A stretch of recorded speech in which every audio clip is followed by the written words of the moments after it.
Seville. Chapter 7 The Home Under the Ground. One of the first things Peter did next day was to measure Wendy and John and Michael for hollow trees.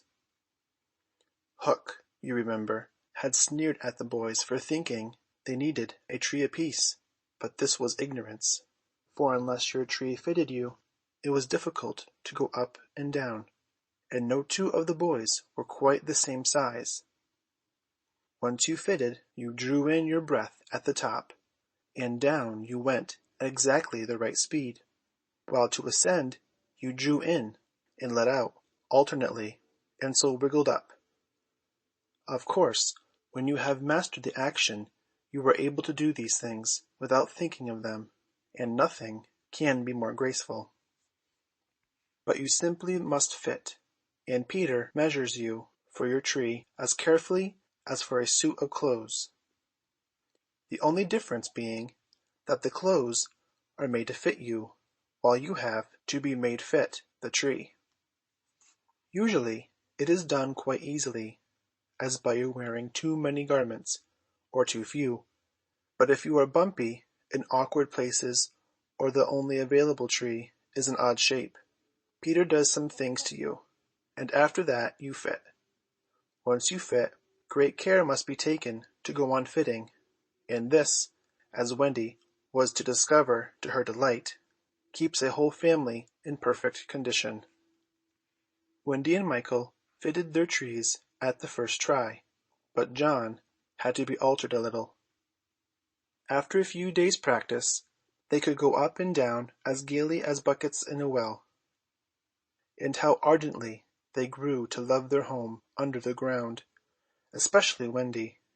It consisted of one large room, as all houses should do, with a floor in which you could dig for worms if you wanted to go fishing, and in this floor grew stout mushrooms of a charming color, which were used as stools. A never tree tried hard to grow in the center of the room, but every morning they sawed the trunk through, level with the floor. By tea time it was almost about 2 feet high, and then they put a door on top of it, the whole thus becoming a table. As soon as they cleared away, they sawed off the trunk again, and thus there was more room to play. There was an enormous fireplace, which was in almost any part of the room where you cared to light it, and across this Wendy stretched strings, made of fiber, from which she suspended her washing. The bed was tilted against the wall by day, and let down at 6:30, when it filled nearly half the room, and all the boys slept in it, except Michael, lying like sardines in a tin. There was a strict rule against turning round until one gave the signal, when all turned at once. Michael should have used it also, but Wendy would have desired a baby, and he was the littlest, and you know what women are, and the short and long of it is that he was hung up in a basket. It was rough and simple, and not unlike what baby bears would have made of an underground house in the same circumstances. But there was one recess in the wall no larger than a bird-cage, which was the private apartment of Tinker Bell. It could be shut off from the rest of the house by a tiny curtain, which Tink, who was most fastidious, always kept drawn when dressing or undressing. Footnote: fastidious, particular. End footnote. No woman, however large, could have had a more exquisite boudoir and bedchamber combined. Footnote: boudoir, dressing-room. End footnote. The couch, as she always called it, was a genuine Queen Mab, with club legs, and she varied the bedspreads according to what fruit blossom was in season. Her mirror was a Puss in Boots, of which there are now only 3, unchipped, known to fairy dealers. The washstand was pie crust and reversible. The chest of drawers an authentic charming the 6th. and the carpet and rugs the best period of Marjorie and Robin. There was a chandelier from Tiddlywinks for the look of the thing, but of course she tilt the residence herself. Tink was very contemptuous of the rest of the house, as indeed was perhaps inevitable, and her chamber, though beautiful, looked rather conceited, having the appearance of a nose permanently turned up. I suppose it was all especially entrancing to Wendy, because those rampageous boys of hers gave her so much to do. Really, there were whole weeks when, except perhaps with a stocking in the evening, she was never above ground. The cooking, I can tell you, kept her nose to the pot, and even if there was nothing in it, even if there was no pot, she had to keep watching that it came a boil just the same. You never exactly knew whether there would be a real meal or just a make-believe. It all depended upon Peter's whim. He could eat, really eat, if it was part of a game, but he could not stodge, just to feel stodgy, which is what most children like better than anything else, the next best thing being to talk about it. Footnote: stodge, cram down the food. Stodgy, stuffed with food. End footnote. Make-believe was so real to him that during a meal of it you could see him getting rounder.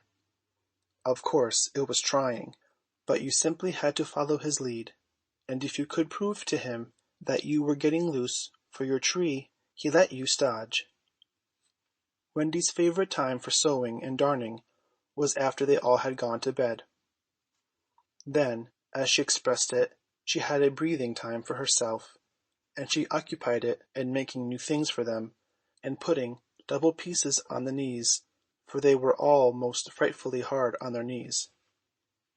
When she sat down to a basketful of their stockings, every heel with a hole in it, she would fling up her arms and exclaim, "Oh dear, I am sure I sometimes think spinsters are to be envied."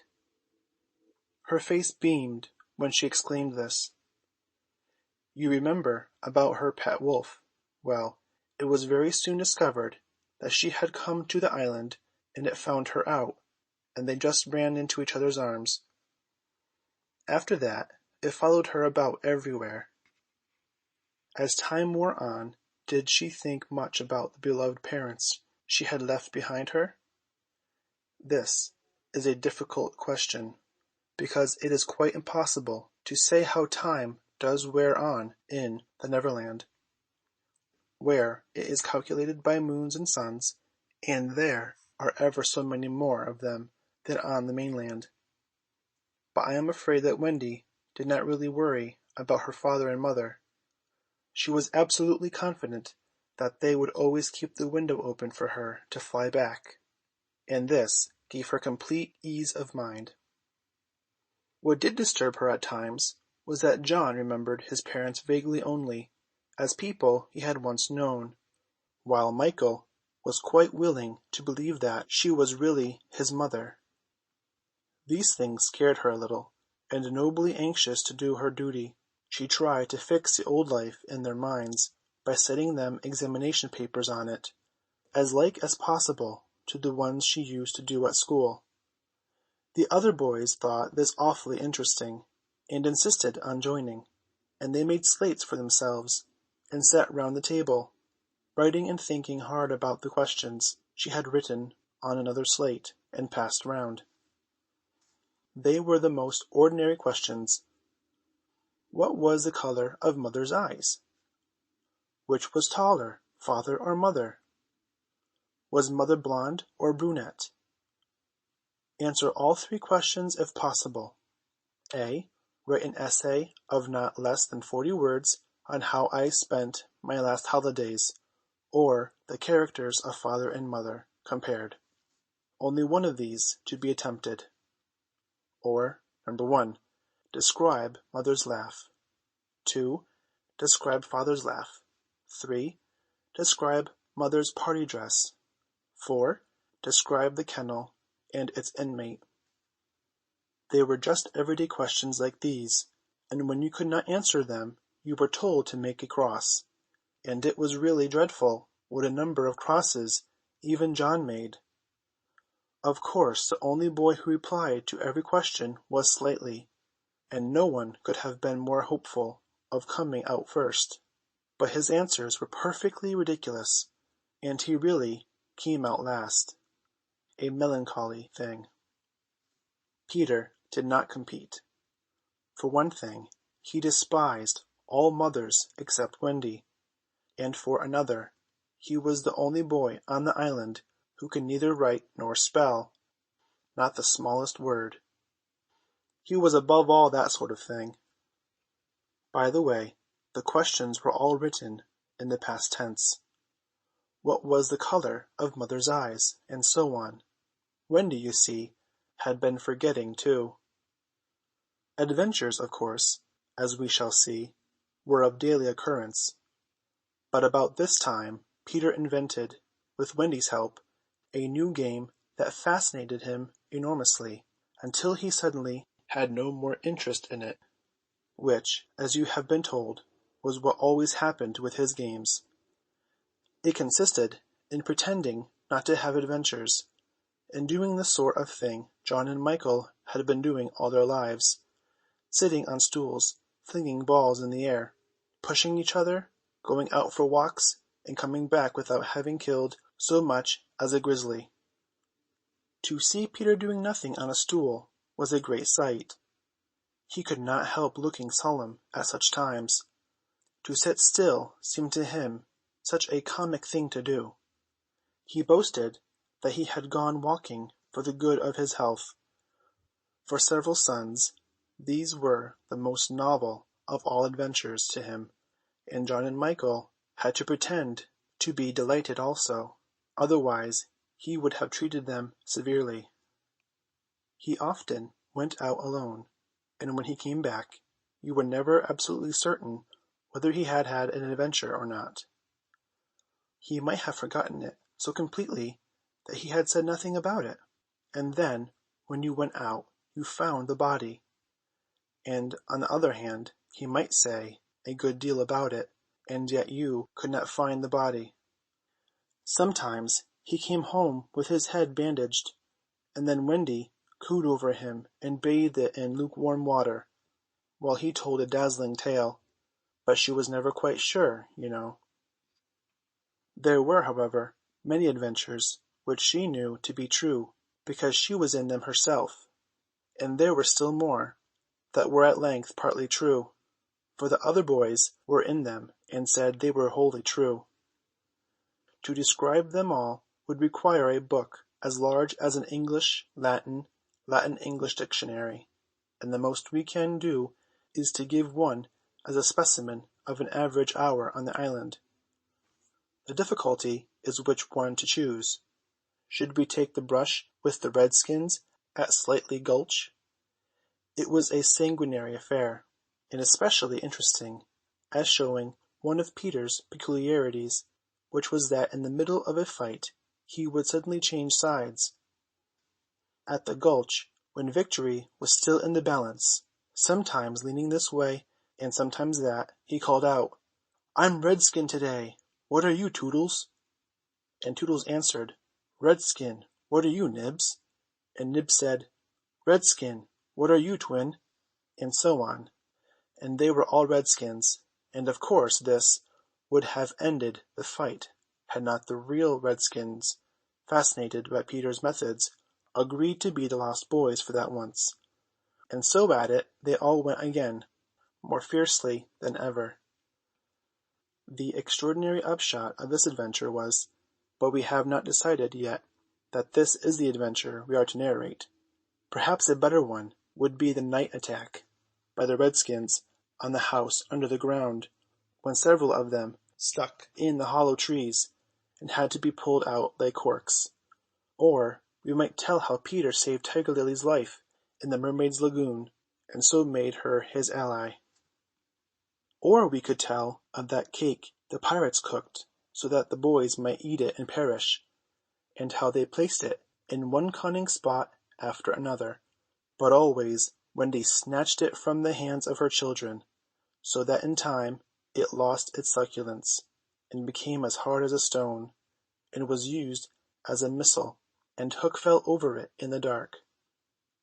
Or suppose we tell of the birds that were Peter's friends, particularly of the never bird that built in a tree overhanging the lagoon, and how the nest fell into the water, and still the bird sat on her eggs, and Peter gave orders that she was not to be disturbed. That is a pretty story, and the end shows how grateful a bird can be. But if we tell it, we must also tell the whole adventure of the lagoon, which would of course be telling two adventures rather than one. A shorter adventure, and quite as exciting, was Tinker Bell's attempt, with the help of some street fairies, to have the sleeping Wendy conveyed on a great floating leaf to the mainland. Unfortunately, the leaf gave way, and Wendy woke, thinking it was bath time, and swam back. Or again, we might choose Peter's defiance of the lions, when he drew a circle round him on the ground with an arrow and dared them to cross it. And though he waited for hours, with the other boys and Wendy looking on breathlessly from trees, not one of them dared to accept his challenge. Which of these adventures shall we choose? The best way will be to toss for it. I have tossed, and the lagoon has won.